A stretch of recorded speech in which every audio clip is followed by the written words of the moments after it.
So I'll give us a rundown on what we are going to be doing this week and so forth. I'm not going to put an assignment on Google Classroom today. I'm actually going to try to resist in putting one at all this week. I want this week to because I mean this message is more for people that are pretty much not here because I know the people who are here. Most of you are handing in the assignments on a regular basis, so what I'm about to say really doesn't apply to anyone watching live usually. Um, but there are some people who haven't handed in a single assignment. So this is the week I'm going to make sure I get into contact with them, make sure that this is the week that they can get caught up because after this week, I just kind of want to I don't want to keep looking back at 4, 5, 6 assignments being, who handed this in, who didn't.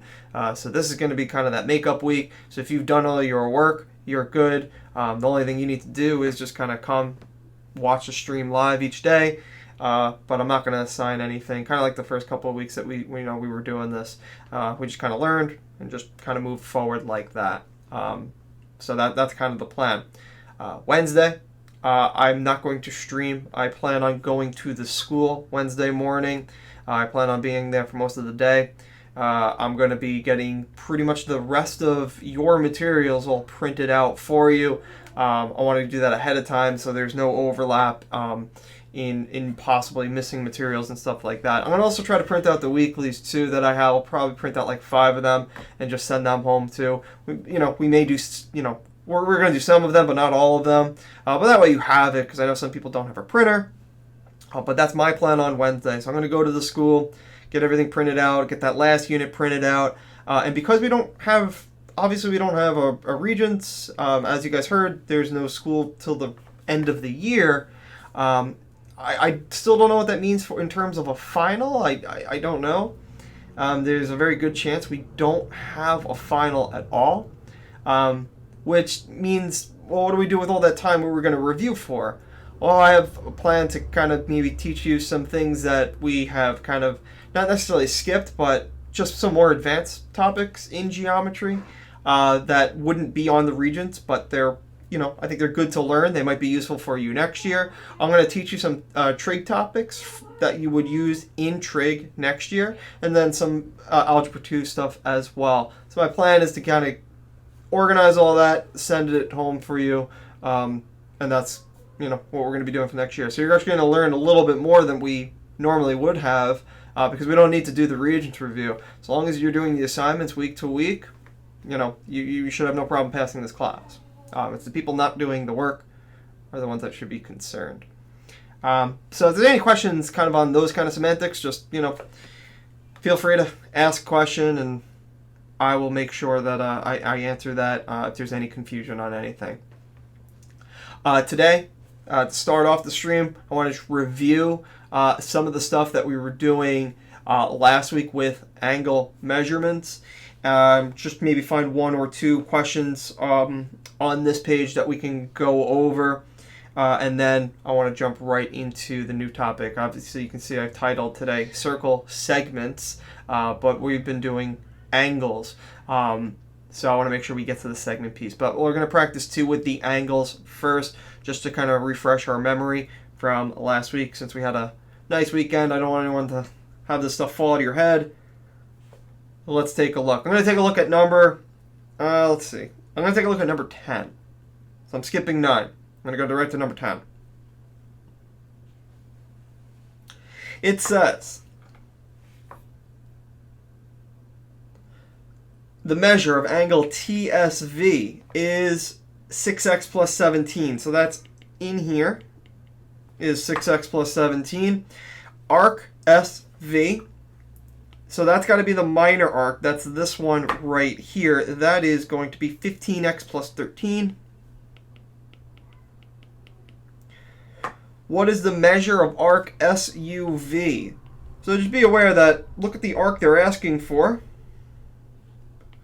Like always, have everything marked down, figure out the relationship between what is labeled and then the answer that you're trying to find. So there's a few ways you can figure out the answer. Either know the arc SV, the one that is labeled 15x plus 13, and then just subtract that from 360. Or you can figure out this angle in here. And if you know that angle, we can double it. Because if you remember the relationship between this tangent and either a secant or chord in a circle, it's a 2-to-1 ratio, the same as the inscribed angle rule. So what I'm going to do is, I think it's easier to double. So I'm going to double the 6x plus 17. I'm going to double the 6x plus 17, and then I'm going to set that equal to the arc measurement, which is 15x plus 13. I'm going to distribute. So it's 12x plus 34 equals 15x plus 13.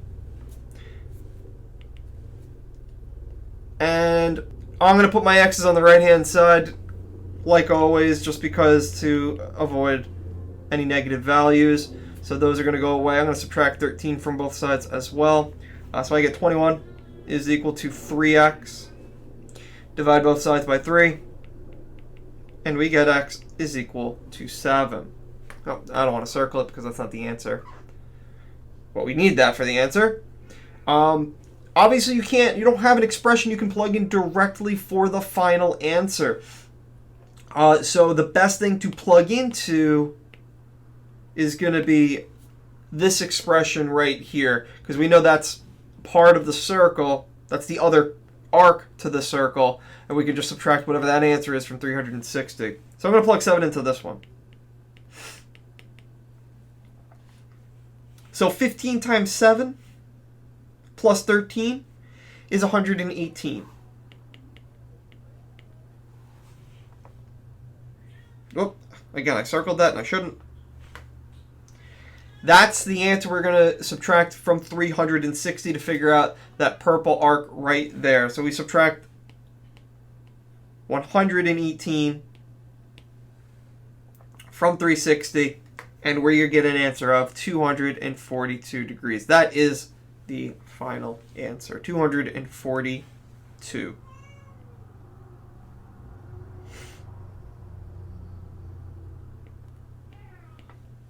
Yeah, that looks better. So I just wanted to make sure we reviewed one that had algebra with this specific rule, because I don't think we covered that on the previous page.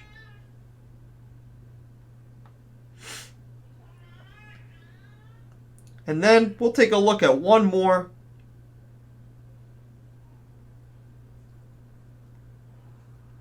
I'm going to take a look at number 12.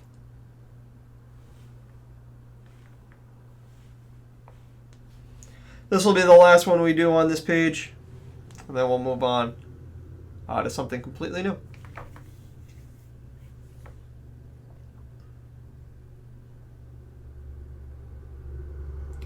Alright, in this one it says the measure of arc DA. So DA, it's sometimes difficult to tell which one is the minor arc. It looks like it's this one though, from here to here. So that is going to be 23x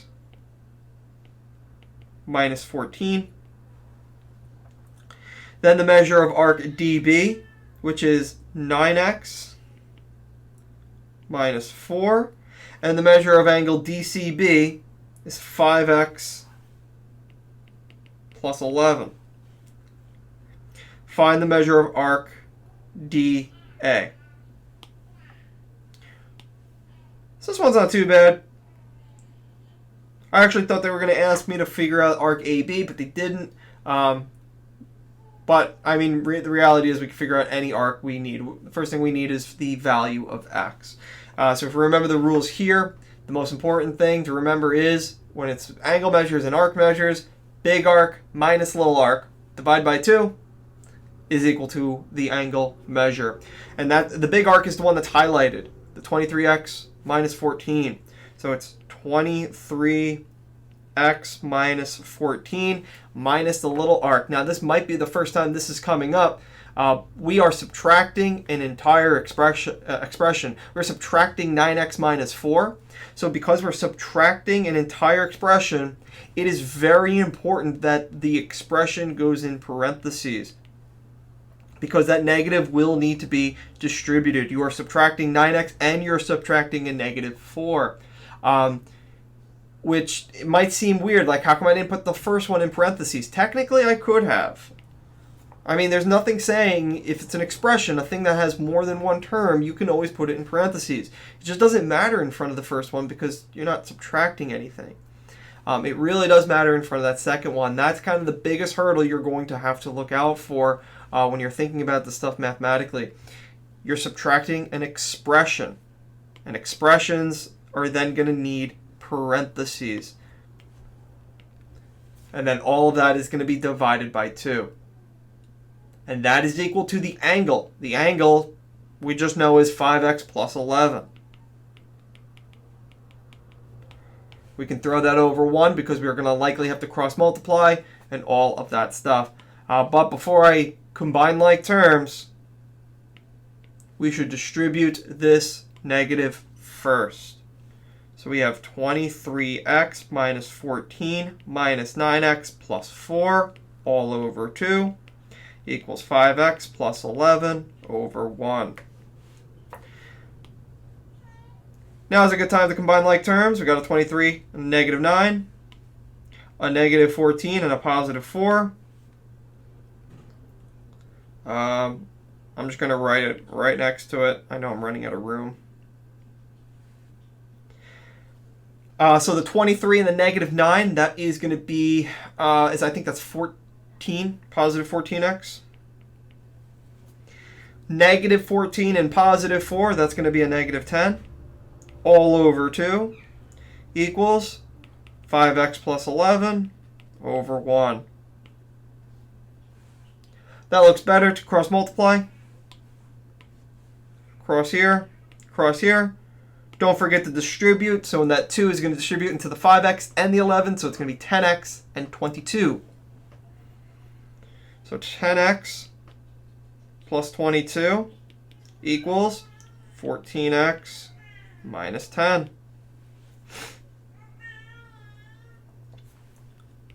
And then we're just going to continue solving for x. Now our algebra should be pretty easy. I'm going to subtract 10x from both sides. I'm going to add regular 10 to both sides as well. So I'm going to put the x's on the right-hand side, non-x's on the left-hand side. So I get 32 equals 4x, which that works out pretty nicely. That is going to be an x is equal to 8. Find the measure of arc DA. So we are plugging back in to, what is that, 23x minus 14. So arc DA, 23x minus 14. So the measure of arc DA, 23 times 8 minus 14. I get 170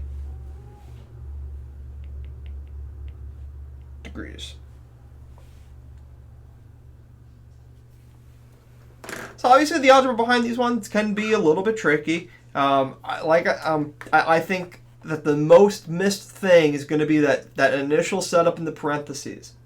I already have faith that you guys can do the algebra. The most important thing that we're trying to do is the setup. Take the algebra, take the geometric figure and get that set up. What I just highlighted right there in yellow, that's what's kind of on you. That's what's new. Everything that we did after that was just everything you learned last year, and we practiced, last week. It's can we get to this setup? That's kind of the new thing. I know we're doing a big mix of kind of algebra and geometry here, but that's kind of what we're going to have to do. And these skills aren't going to go away because the next topic we're going to do, we're going to need the same exact skills. It's just going to be different rules. But I'm going to kind of conclude that page unless you guys have any specific questions. You're going to notice that the next 2 pages are homework assignment. Like I said at the beginning of the stream, I'm not going to do any formal assignments, but if anyone wants to just do it for extra practice, please feel free. Try it out on your own. I think there's a quiz next too. I'm also not going to assign this as well. But again, feel free to practice it. and do anything that you want to just try for additional practice. This one's going to be all about angles with circles. So this is going to go back to tangents, inscribed angles, and all of the other rules as well. I'm pretty sure you have this. I don't remember if I printed it out for you or not. It doesn't matter. I'm not assigning it. It's all extra practice. So the next page that we are going to take a look at is this one right here. At the top of the page, it should say segment lengths. You'll notice everything we've done was all about angles. Angle measures, arc measures, all in degrees, all of that stuff. Now we're going to take a look at something completely new. Which are segment lengths, which are going to be more rules. So I'll give everyone a second to kind of take that out. And we'll go over the new rules. And then we'll practice it. Still going to have lots of algebra with this stuff because it's all going to be about the setup and then going on from there. Now, this might look... You'll notice the pictures or the diagrams that we have, they look similar to all the other ones that we've been working with. You have the two chords where you got, this intersection, and we had a rule for angles like that, where we could figure out, the different angle measures based on the arc measures and stuff like that. This is going to be completely different because it's going to be figuring out the lengths. And notice what's labeled here. You have A, B, C, and D, which are labeled. The goal with these problems are going to be to figure out the lengths of the lines, not arc measures or anything like that. So it is really on you. When you read a problem, you now have to be aware of, are they giving me angles and arc measures? Or are they giving me lengths? If they're giving you lengths, you're going to have to use one of these three rules. So you really need to be very keen and aware of the fact the differences between lengths and degree measures, because they are, even though some of the diagrams are going to look identical, we've seen this diagram, we had just a whole rule on this specific diagram. This rule is completely different because it's going to be about lengths rather than arc measures. Because if it were the arc measures, it would be the two corresponding angles added together, divided by 2 to give you the interior angle. This one's going to be completely different. This rule is going to be the multiplication one of these two line segments, A times B, right at where they intersect. So sometimes they'll give you the whole line segment, and you're going to have to do some, figuring out what you need, but it's A times B is equal to C times D. Oh, we lost it.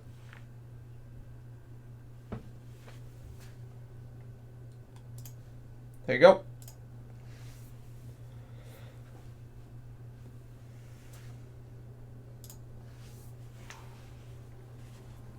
C.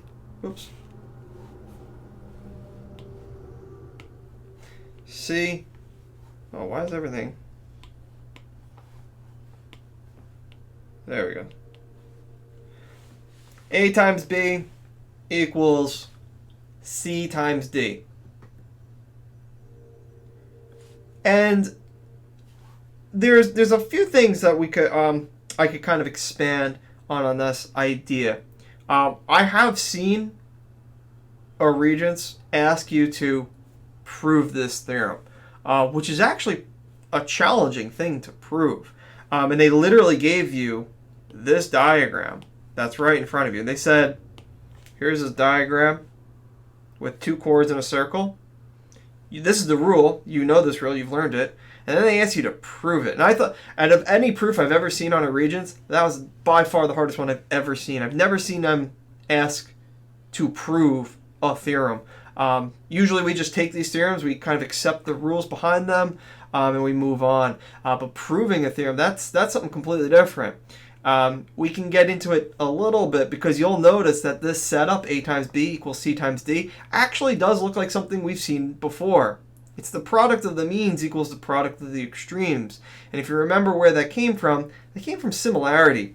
So the first step of the proof, it actually comes from, if you draw these two lines, you'll notice you have two triangles.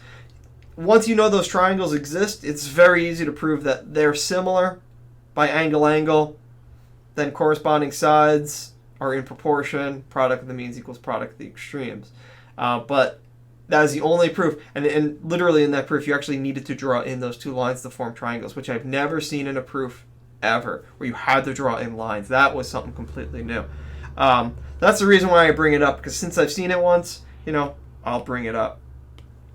But that's that first rule. A times B equals C times D. Then we have intersecting ones. And again, this diagram is going to look familiar because we just used it with like big arc minus little arc divided by 2 is equal to the angle, but this has nothing to do with angle measures. Instead, it's figuring out the lengths of A, B, C, or D, or a combination of them. And how would we do that? And this rule is a little bit more complicated. It's not as straightforward. It's not just like A times B equals C times D. This one is going to be A times the entire line segment, which is the whole thing, which is the sum of A and B. So B never really gets used by itself. It's got to be those two multiplied together. And that's going to be equal to, well, same thing on the other side. C times this whole thing right here. C plus D.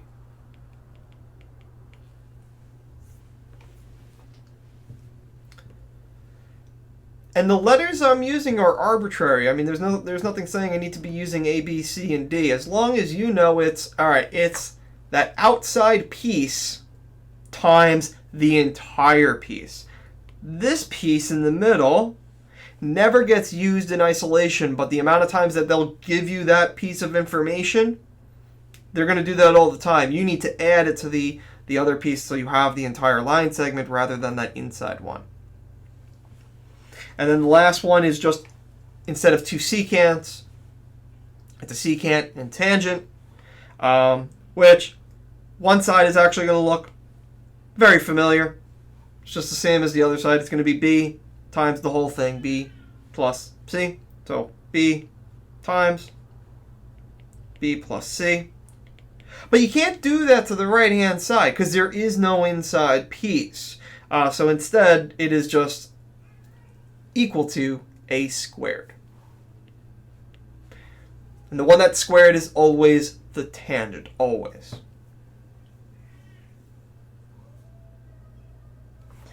So again, and I've said it before, I've said it many times, circles have a lot of rules. And these are by no means easy rules to memorize. And not only just knowing the rule, knowing when to use it, why you should be using it. There's a lot of different questions you could be asking yourself about these specific rules and distinguishing the difference between using these rules and then the set of rules we just went over last week, these ones right here, because the diagrams are sometimes they're just going to look identical. What are they giving you in terms of information? Are they giving you angle measures, arc measures, or are they giving you segment lengths? And you need to distinguish the difference between the two and how to use them. And sometimes there's questions where they give you both. And that's just something we're going to have to handle. All right, so these questions, they're going to start off pretty easy, and they'll progressively get a little bit more challenging as we move forward.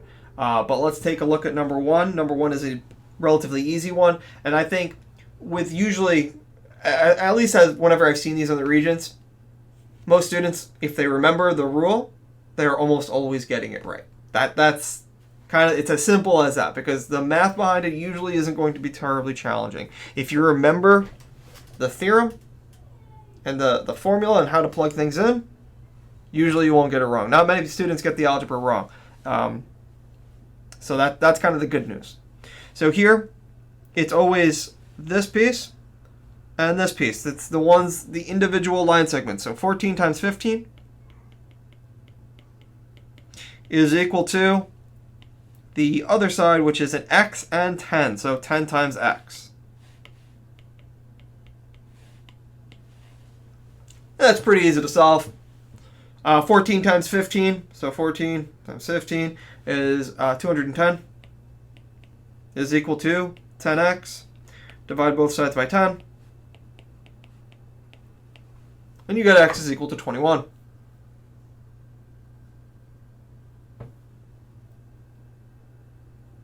Pretty simple. As long as we know the setup.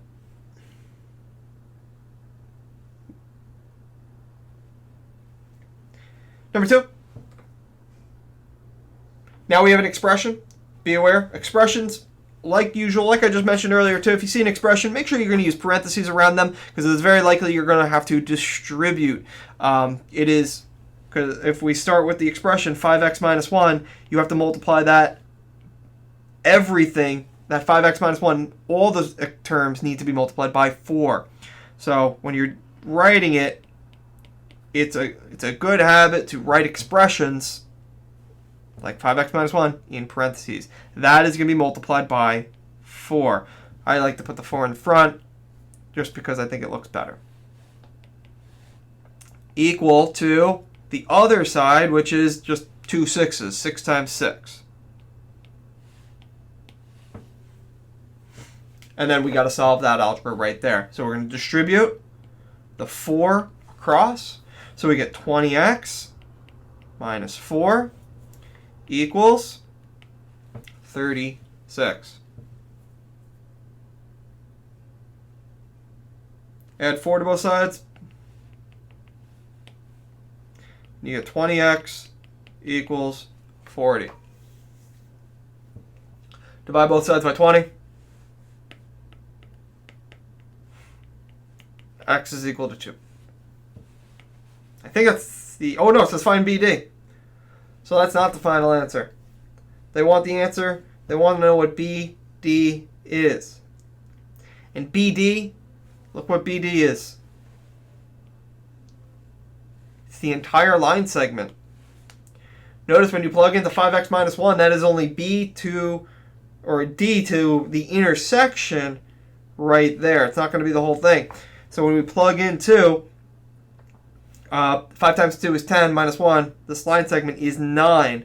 So the answer is the sum of the 9 and 4. So BD is equal to 13.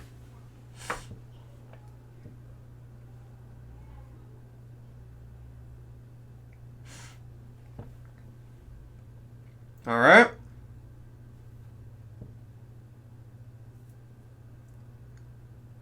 Number 3. Number 3 just asks us to find the value of x.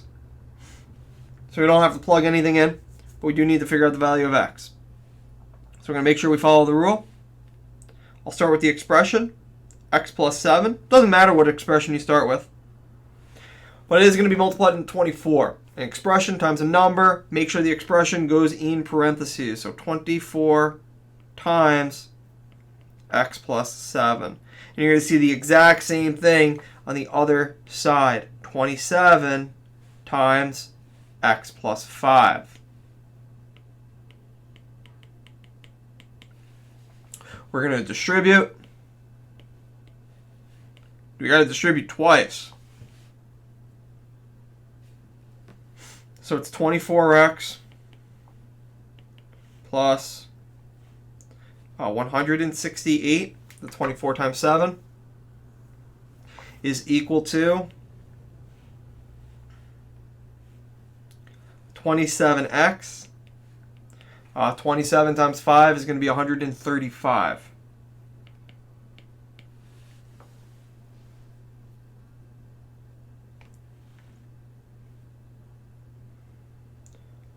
Then, solve for x. I'm going to subtract 135 from both sides. Subtract 24x from both sides. So the 135's cancel, the 24 cancel. 168 minus 135 is 33. Equals 27 minus 24 is 3x. Then we can divide both sides by 3.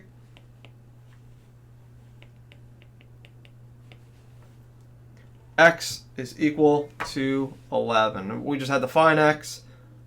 Nothing further than that.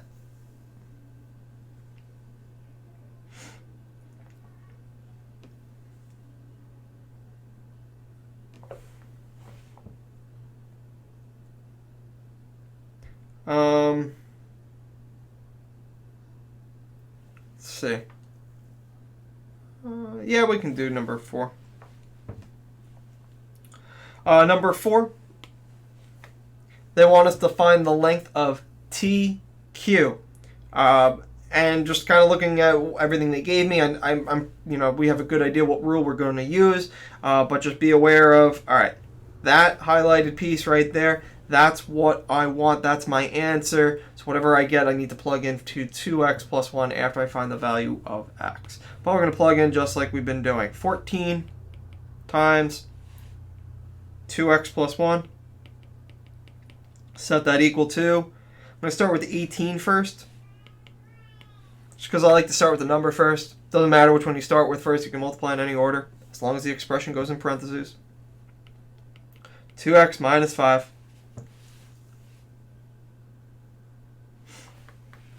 Now that looks a little sloppy. That's a plus 1.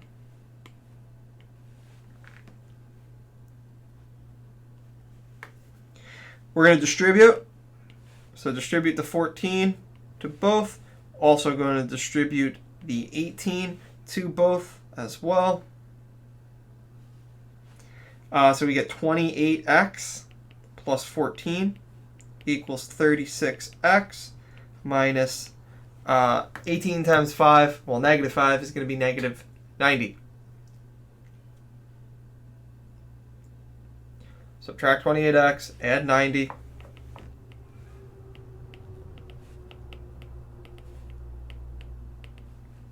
'90s are gone. You get 104 is equal to 8x. Divide both sides by 8. Oops.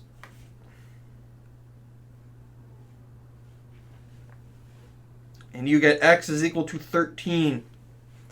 But we know we have to plug 13 back in to the 2x plus 1. So 2 times 13 plus 1. So that's 26 plus 1. TQ is equal to 27.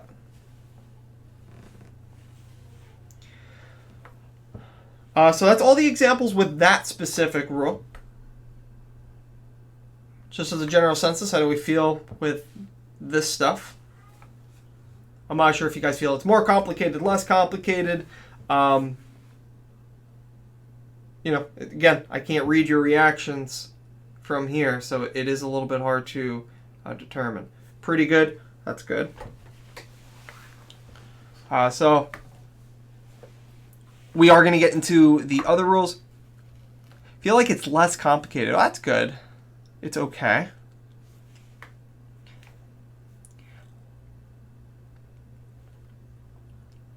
Well, that's good. So far, I mean, that is the easiest of the rules, I think, at least, because now we'll get into possibly some more of the more complicated ones. And I know for a fact that we might be able to see some quadratics. Like I'm looking at 16. 16 is going to be a quadratic. We will practice a lot of these, and we only have a few minutes today, so we might only do like 1 or 2 more. At least maybe see one of the more challenging rules. But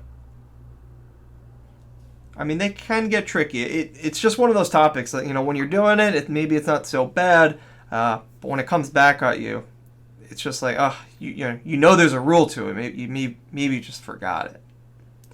Let's take a look at number 5. So notice the line segments they gave you compared to what the rule says. The rule says it's the outside piece, which we know is 8, times the whole thing. We never should be multiplying anything by 19. So the first setup should be 8 times. You could write 8 plus 19 in parentheses. I'm not going to write 8 plus 19 because I just know 8 plus 19 is 27. And that way you don't need to distribute anything. Then we're going to set that equal to. Same thing on the other side. So this, like I said, this rule could be more complicated because there's that addition thing that you need to do on your own. But it's always that outside piece, which now in this case, in this diagram, it's 9 times. This one I am going to have to use parentheses because it's the entire line segment.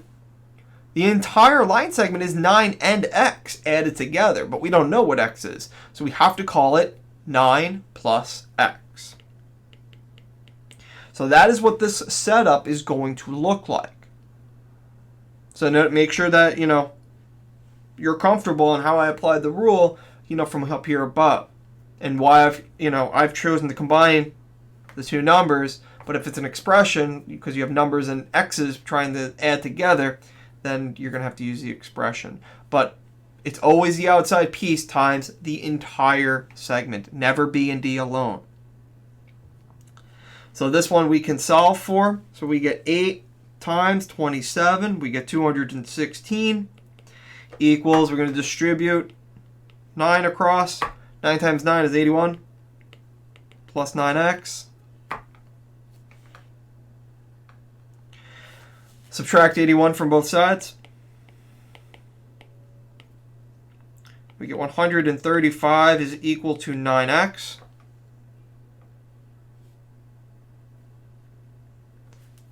And then last step, divide by 9. And we get x is equal to 15.